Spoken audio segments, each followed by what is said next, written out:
ఆషాఢ మాసంలో శుక్రవారాలు అలాగే ఆదివారాల్లో విశేషంగా భక్తులు చాముండేశ్వరి అమ్మవారి దర్శనానికి వెళ్తూ ఉంటారు. ఆషాఢ మాసానికి చాముండేశ్వరి అమ్మవారికి సంబంధం ఏంటి? అష్టాదశ శక్తి పీఠాల్లో క్రౌంచపట్టనే చాముండి అని చెప్పి అమ్మవారిని ప్రత్యేకంగా ప్రస్తావించిన విషయం చాలామందికి తెలుసు. క్రౌంచపట్టనే అంటే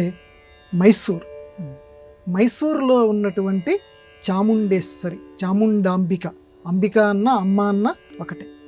మీరు చెప్పినట్లుగా ఈ ఆదివారాల్లోనూ అందులోనూ ఆషాఢ మాసంలో ఈ బహుళ దశమి నాడు అమ్మవారి యొక్క జయంతి కింద చెప్పుకుంటూ ఉంటుంటారు. అందువల్ల ఆ ఆషాఢ మాసంలో ప్రత్యేకంగా ఆ జయంతి అనే కాకుండా ఆదివారాల్లోనూ శుక్రవారాల్లోనూ చాముండేశ్వరి దర్శనానికి జనాలందరూ వెళుతూ ఉంటారు, భక్తులందరూ కూడా వెళుతూ ఉంటారు. ఎందుకనంటే ఈ మైసూరే పూర్వం మహిషాసుర పట్టణం. మహిషాసుర అది కొంచెం పదే పదే పదే పదే మనం పలుకుతుంటే మైసూరు అయింది. అది పూర్వం మహిషాసురుడు పరిపాలించినటువంటి ప్రాంతం.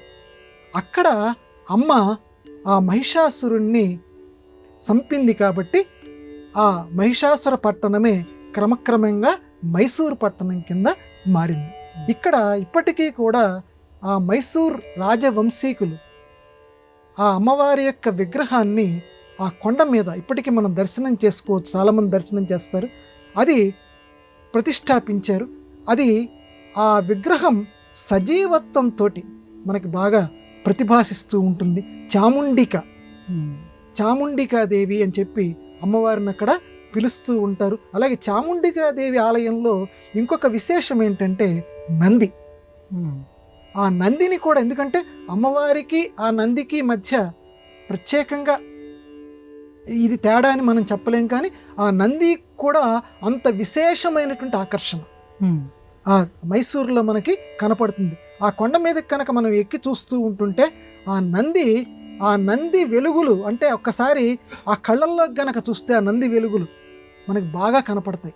ఆ నంది సజీవంగా అక్కడ నిలబడి మనల్ని పరామర్శిస్తోందా, ఎందుకంటే అమ్మవారి యొక్క తేజస్సు నందిలోకి ప్రవేశించింది అంటారు. అందువల్ల ఆ నందికి అక్కడ చాలా విశేషం ఉంది. అలాగే చాముండికాదేవి యొక్క అర్చన కూడా ప్రధానంగా ఈ ఆషాఢ మాసంలో ఎక్కువగా చేస్తూ ఉంటారు, మిగతా మాసాల్లో కంటే కూడా. అందున ఆదివారం బాగా వెళ్తారు. ఆదివారం, శుక్రవారం, ఎందుకంటే శుక్రవారం ఎలాగో అమ్మవారి పుట్టినరోజు మన అందరికీ తెలుసు, అందరికీ. కానీ ఆదివారం ప్రత్యేకంగా ఎందుకు వెళ్తారంటే ఆదివారం